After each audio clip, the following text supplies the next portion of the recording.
Mwaramutse canke mwiriwe kuri mwebwe mwese bakunzi ba Burundi Gospel TV. Uno musi turi mu kiganiro kiryoshe cane n'umuririmbyi muzi kandi nizera ko mukunda. No musi tubahaye akaryo ko kumenya vyinshi bijanye nawe, vyinshi bijanye n'umuziki wiwe, eka vyinshi bijanye n'ubuzima bwiwe peut-être. Muraza kumenya idonido muri kino kiganiro kazi. Karibu cane. Murakoze namwe. Murakomeye. Ego. Tugomba mwibwira bariko baradukurikirana.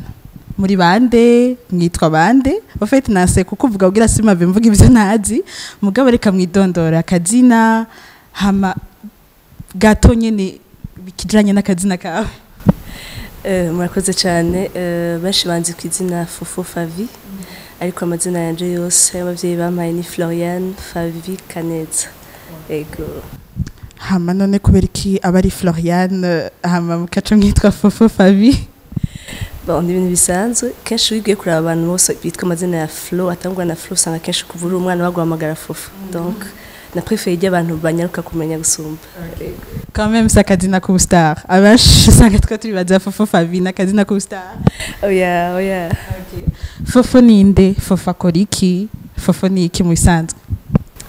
Fofo Favi ni umuririmbyi yatanguye ibintu by'umuziki kuva muri 2010 aho nakorana benshi uko babizi n'umugwi Redemption Voice nkaba narije gusa nari umukobwa ico gihe malgré que nageze gutandukana nabo en 2018 quand même tumaze kuba babiri avec Bernice ubu nkaba maze ndi mu gukwiza imyaka 2 donc nikorana en tant qu'artiste solo comme vous l'avez déjà constaté.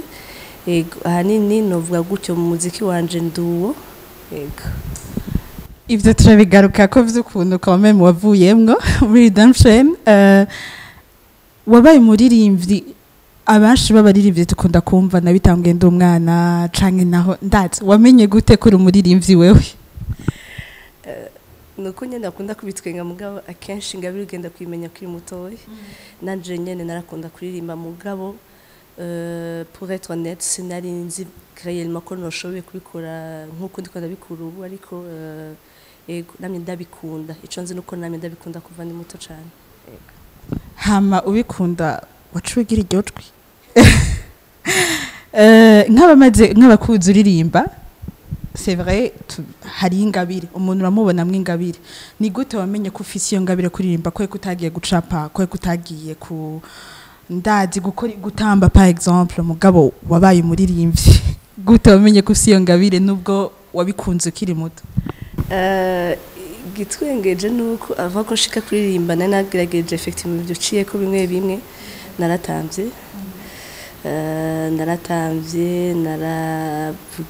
naratanguye kwiga ama instrument ico gihe natanguye kwiga piano ndavyibuka kuko narumva ego ndabikunda kuririmba mugabo sinibaza harimo ko noshobora kuba umuntu ari ko nari assez timide n'ubu naho bitaramperamo cyane avuga umenga kuja hariya donc numva ari ibintu nyene biteye ubwoba ariko nagiye kubimenya maze kuja muri gutangura kuja ama chorale aho waririmba ukumva bimana gutera intege aho watangura kwandika akantu kumva abandi barakubwiye turashaka kukamerera hagutya kumva en fait nibaza ko réellement ari ikintu kiri inexploité donc ushoboye kuronka entourage ushobora kubona ingabire muri we kagufasha kugira uratera imbere donc naje nafashije n'abandi babonye ingabire muri jewe.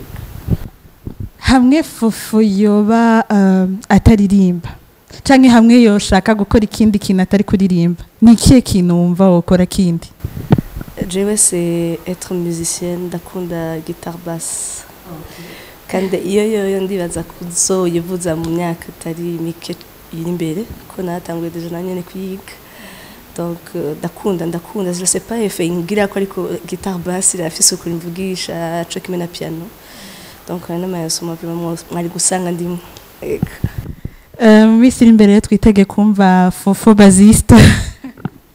Okay. Fofo nk'umuririmbyi yatubwiye ko yatanguye muri 2010 arimbana n'aba Redemption Voice. Sinzi ko twokubaza kubera iki wifuje kuva muri Redemption Voice hama ukitwa nk'umuririmbyi irimbana watandukanye nabo kubera habaye iki?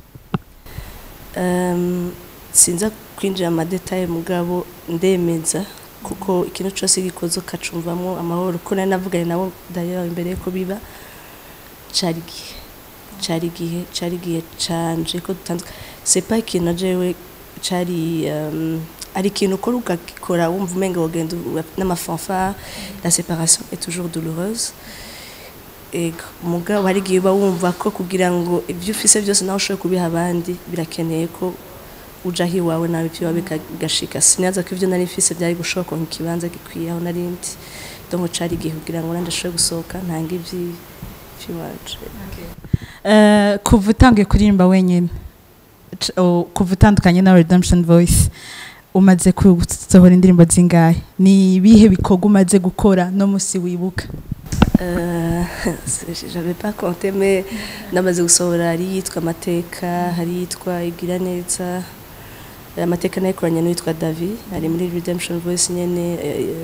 Igira Neza nayikoranye hari yitwa isengesho nakoranye na Prince. D'ailleurs Prince tumaze gukorana zibiri, hari n'indi shashe ho gusohoka yitwa Ubunesha. Hari indirimbo menshi batamenye nakoranye n'uwitwa Norask yitwa Holy Ghost. Ego n'indi nakoranye n'umukenya yitwa I Need You. Donc zirahari nuko gusa peut-être naraho nkiye gushika nanje mu bintu vya promotion de mon travail.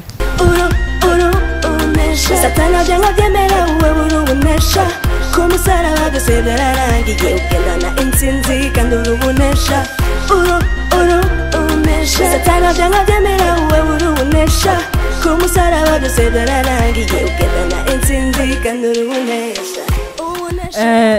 Uducishije ko gatonya izo ndirimbo zose ni inspiration ikura he? Par exemple nk'uba Amateka wayisohoye bivuye kuki? Ni wowe yanditse hoho? Uducishije ko nk'uturimbo dukenya Igira Neza izo zose byagenze gute? Okay, indirimbo yose niba ibifise inoze mwanya wayo. Ntanguriye ku Mateka byari ibihe nari ndimo, nari numva kenshi je nandika bivaye n'igihe meje gucamo. Nari numva banemeza yuko Imana yeje kumpindurira amateka, yeje kumpindurira ibihe nari ndi mu mwanya. Hama numva afise ishimwe ryo gutanga kandi mbwira abantu donc je déclare nk'intaye nshinze irampindurira amateka. Ni nkuko genda ndi mbisengesho nari numva n'ukuri Imana numva nkeneye nkemuyera ngira imyegu yawe, nari numva vraiment afise iyo soif. Ni nkuko ugiye mvuga ubunesha nari numva Imana mbwiye réellement ubunesha ikiri c'est pas bizarre mais kiri étonnant nuko ntabwo yazanye n'ibihe nako ndacamo, ariko nayironse ndiko ndasenga numva umenga hari umuntu ukwiye kwibwira. Nawe ndaronka shingira na ariko j'espère que après iki kiganiro vraiment nzogerageza kumenya kuko igihe nayironka narumva Imana mbwiye c'est une chanson évangélique.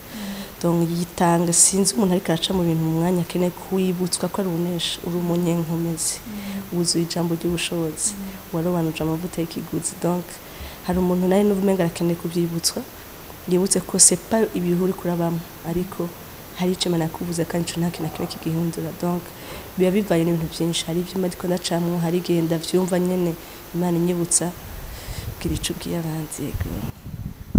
Dans quelque part kuririmba kuri wowe ni nko gutanga ubutumwa, ni kuvuga ubutumwa mu ncamake. Ego. Hama uri kuvuga Igira Neza wari kurarata iyo Mana hoho hari message ushaka gutanga? Cyane iri mu ndirimbo zizongera kwibagira kubera hari ibintu ucamo hamubona yuko ikintu cyo n'igisiga kikugendesha c'est la foi usigaranye mu Mana. Donc l'issue y'ahantu uri ni Imana yashaka kukugira. Hama ukuntu yanyishuye muri ico gihe nari ndimwo numvise hari igihe umuntu akubwira Imana Igira Neza mbwa ntubitahura. Je nababwiye ati iyi Imana ndiko ndavuga uyu mwanya siyo bambwiye nayiboneye. Ubu rero byandi baravuga ubu rero baravuga ngo Igira Neza eka ndakikubwiye neza Igira Neza koko kandi ikiryosha nuko iyangiriye neza nabashaka kugira neza. Donc niho shaka kuba intego yawe mwe ngwino nganze ngize byose gaza Mana gira intego yawe sinoba udahari maminya kiririra isengesho. Nizera ko muriko muravyumva mwege mwese muriko muradukurikirana. Koko muri izo ndirimbo harimo message kandi uzumvirije n'Imana irashaka kukuvugisha nawe. none tukiri aho nyene kuri izo ndirimbo iyo iri kurandika Imana ikakuganiriza ikakuvugisha nta gihe urumva umengo Jean iyo message si y'abandi mugabo ni gwawe woyigarda ni giki kica kiguha kumva umengo woyiha abandi woyisohora kugira ngo n'abandi bashobore kuronkaho ni eske ni mwemu yarabakubwiye ati ritange canke ushaka ko uvyumva uko nyene en fait igihe cyose Imana igize ikintu mu buzima bwawe nta na kimwe gikora kubwiwawe gusa igihe cyose ikugiriye neza kenshi iguhezagira abandi in a way or another donc je mba numva yuko peut-être ibikiba c'est pas qu'on chanda vyirukanka nubwo nyene gusubira byama kenshi bifata hakanya kugira je nanisho kwitanga donc mba numva ko naho no wanjyohewe gute naho no wanamaze kora kwingirira neza peut-être ko ari umuntu abibundi akeneye kuvyumva nato barabikora nkuko je navyumvise hari igihe iryo jambo yumvise muri iyo ndirimbo ryo garuka nawe amaze kugera mu bindi bihe donc mba numva ni ntahe gushinga intahe bibohora abandi nikihe dusimvye gatonya nikihe wicuza muri carrière musicale yawe nikihe canke wumva umengo yaba ushobora guhindura wobikora ntaco nicuza ariko ndifuza gushika ku rundi rugero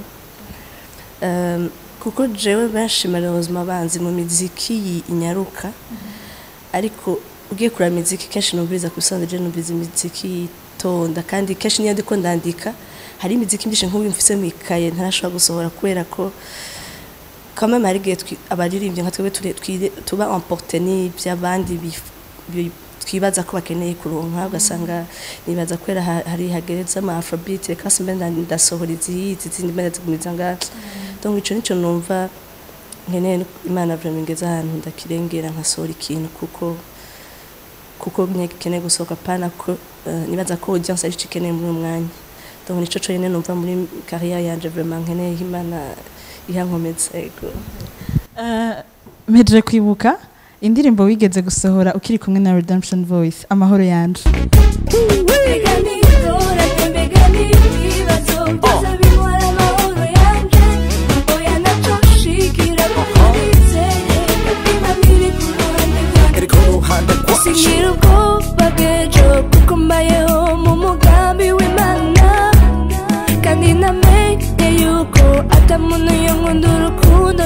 C'est vrai wayiririmbanye nabo mugabo si je me souviens bien umengo waranayigize après waravanye nabo wotubwira inspiration yo ndirimbo est-ce que yari yabandi yari wakoreye hamwe na Redemption Voice canke ni wawe ubwite ijya ndirimbo ni wanje ni je nayanditse uretse ko Hervé arafisemo un petit couplet je pense Battery of Bridge ariko la chanson était ni wanje carrément muri arrangement tout ariko urumva nateza kuyipartager n'andi kuko ntigeze vraiment igirirwa promotion kiye kiri muri groupe ego mugabo sinoni yanje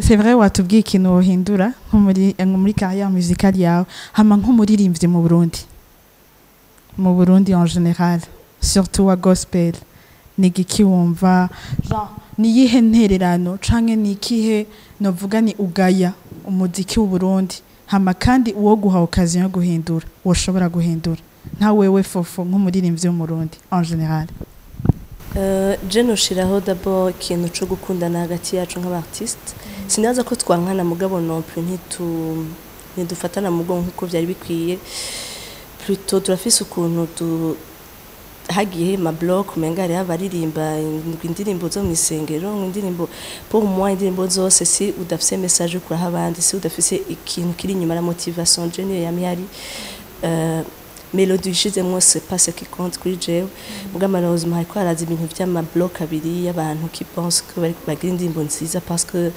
zirimbwa mu isengero abandi bakumva pour moi nyuma nzotegeza gushika umuntu ari kwirigara certainement ko ari indirimbo akeneye kumva donc ikintu sikiro no hindura n'ikintu vraiment nifuza kubona kizoba aho twese twiyumvanamo tukumva ko dukompletana c'est pas parce que ndirimbo forcément mu isengero batolirimba ko tutari kumwe muri uru rugamba rwo kugira ko twese tuko turi evangelize hari abantu indirimbo yazoshikira forcément iyo wanje tazoshikira hari nabi wanje iyo wanje zoshikira izi wazi tazoshikira donc twumve ko turi kumwe nkuko tuvuga ko turi muri Kristo donc icamaguru akora amaboko nashaka gukora umugabo amaboko nashaka gusuzugura amaguru ko bose barakeneranye donc twumve ko turi kumwe tukundane dushigikirane ibikorwa byacu hama dutezanye imbere giye kuraba indirimbo yawe since numva umenga bendi ko ndamuteza imbere nturi kuranteza imbere no kuri je nico namambwira n'abantu iyo uterereye umuririmbyi nturi kumuteza imbere ukuteza imbere igikorwa c'Imana kandi gihe cyose uzobikora kumva umwana niko kuteza imbere uzubireke donc ndifuza vraiment kugira ahantu tuba mature kuko nikira haba vraiment tukarengera ibintu ngo mva nsengera ngaha cyane naho usengera ngaha nitwokorana icyo kintu kihave vraiment twumve ko turi aba Kristo imbere ya byose kandi twese turondera ko imishahara myinshi garuka ku wayireme yego numva ibibazo ari byinshi mugabo reka kugira quand même tuzoronka n'indi occasion yo kubonana nawe kuko numva umenga uratekeye byinshi twashaka kumenya ko byinshi nibihe bikorwa two kwitega kuri Fofo mu minsi iri imbere est-ce que urafise ama projet nk'umuririmbyi imbere hawe habona gute imbere umuntu wese agenda afise ibyifuzo ariko ndifuza vraiment ko imbere nanje nogera aho nshobora gusohora album imbere nanje noshobora kugera ahandi fasha n'abandi ba artiste nanje pas que muri promotion mugabo tugafashanya gushika ahandi hantu sindamenya ngo nzobikora gute mbwa ndafise ibyifuzo byinshi cyane muri jewe byinshi cyane nyene twoshobora guteza imbere pas gusa twiyumvira amafaranga mugabo twiyumvira komo iki kintu coba ikintu kinini kandi ikintu gifise impact kuko uravye profane aho kiraja menga gospel vraiment nta poids ifise alors que twe dutekeye message ifise ikintu gishobora gukora ko abantu mu buzima bwabo donc ifise ibintu byinshi cyane ashaka kuvugira ngamugabo ndashaka vraiment Imana ifasha kandi ndiza kwizokoresha bashidesha mu mutwe ko muri industrie mu ntuze sekunda kwitanga industrie ministère muziki donc aho bari hose kandi en tout cas je suis disposé gukorana n'abantu wese afise iyo vision yo gushaka gushikana umuziki wa gospel mu Burundi kuri hama hari indirimbo nshasha two kwitega hari video hari clip ibyo no kubyitega ego gusa sindababwira ryari mvuga no kubyitega ego kuri Fofo ngo nuko amatwiteze mu kurangiza akabazo kanyuma bansa kanyuma peut-être ngira haraza n'ikindi Fofo akundiki Fofo yangiki quand même kugira duha akaryo kuko bo kumenya abagukunda abakunda kuririmba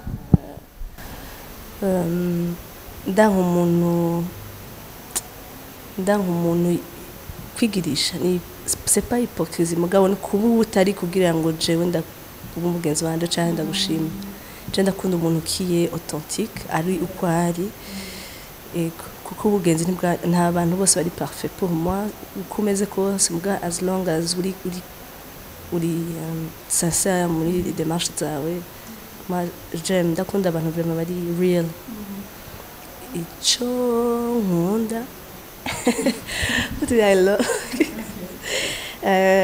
hejuru y'umuziki qu'est-ce que j'aime vraiment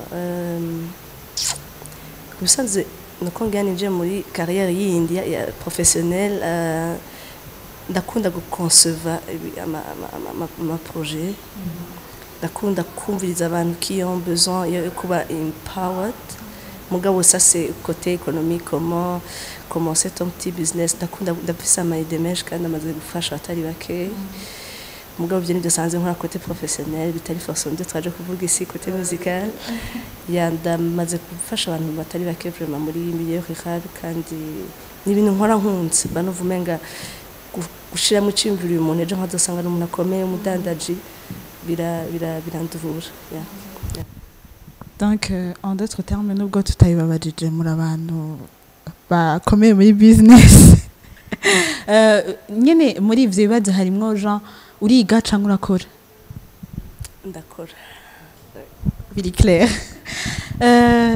Turarangije kino kiganiro, ni ikihe kintu wumva akahe kajambo wobwira abaririmbyi, wobwira abakunda gospel, abakunda canke naho ni iyihe message wumva wotanga, sivyo? Nk'ubu ubu nyene message wumva mu mutima Imana iguhaye guha abandi, ko bien sûr uronse aka karyo ko kuba ufise micro imbere yawe, ni iyihe message wotanga iyo ariyo yose, yaba ku bantu bose, yaba ku baririmbyi, mugabo message wumva umengo sinogenda atayo ntanze?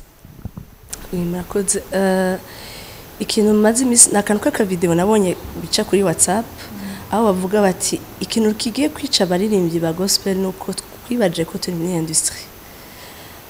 Kidi industry di kudandaza, ndabiva mu Congereza peut-être ngiye bazogitahura. Industry is about sales, kudandaza les ventes. Mugabo ministry is about souls, les âmes.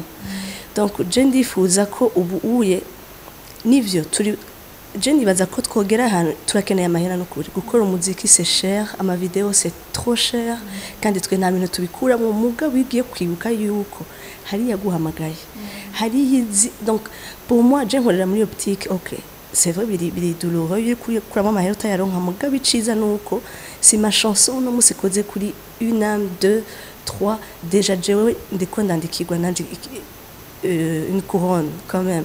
Donc tuve muri iyo industry malheureusement birahari nabitavugwa. Ubu uye nta muntu ashobora kuza kugufasha utamuhaye amahera, ntitugikundana nka kare. Donc Imana idufashe ntitushire cyane umutima imbere w'amahera, kuko twabwiye ngo turi muri industrie. Gospel nta nari muri industrie, nous sommes dans un ministère. Nous c'est pour les âmes, nous c'est pour les âmes, kandi ndifuza ko twese twabitabura gutyo, kuko jico nemeza nuko mu gihe motivation yacu izoba les âmes, Imana izokoma ipouvoir. Nta n'igikorwa cayi kandi igikorwa cyane gishobora gupfakara. Donc c'est pas no kushaka kushiramo ingufu nyinshi twironderera begeje nzokora gute, baha ubereye kuba ba mu kibanza cawe. Iyo nyene izokwizanira, nizobura umuntu ikoresha bwaze guhezagira, nizobura umuntu ikora ko akagukorera video for free. Ivyo narabibonye. Yeah. Donc urumva no kuri Imana idufashe tuve muri ko kwiyumvira umuziki wacu wa gospel comme une industrie, dushaka kuja ku bintu tuko turabona bigezeho.